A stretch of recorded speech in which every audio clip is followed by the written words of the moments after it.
இது வந்து ஒரு லாஜிக்கல் ரீசனிங் கொஸ்டின். இந்த கொஸ்டினில் என்ன கேட்குறாங்கன்னா, டோட்டல் சம் வந்து ருப்பீஸ் எவ்வளோ இருக்குன்னா 53 இருக்காம். 53 வந்து 3 மெம்பர்ஸ்க்கு டிவைட் பண்ணி கொடுக்குறாங்க. யாருன்னா ஏ, பி, சி 3 மெம்பர்ஸ்க்கு டிவைட் பண்ணி கொடுத்தா ஏவோட வேல்யூ, பிவோட வேல்யூ, சியோட வேல்யூ எவ்வளோ இருக்குன்னு கேட்குறாங்க. இங்கே என்ன கேட்குறாங்கன்னா, சியோட ஒரு வேல்யூ இருக்குன்னு வச்சுக்கோங்களேன். சியை விட பி வந்து 8 அதிகமாக இருக்கான்.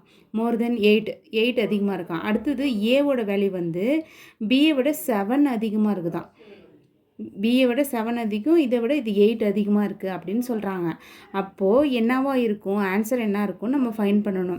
எப்படி ஃபைன் பண்ணுறதுன்னா, இப்போ டோட்டலாக ஆட் பண்ணி பாருங்கள். ரேஷியோவில் கொடுத்துருக்குறாங்களாம், இதெல்லாம் ஆட் பண்ணி பார்த்தா நம்மளுக்கு எவ்வளோ வருது, 53 வரும்.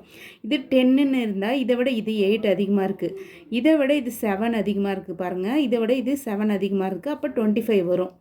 சி தான் கரெக்ட் ஆன்சர். எப்படி மெத்தடுன்னு நான் கீழே போடுறேன் பாருங்கள். நீங்கள் கரெக்ட்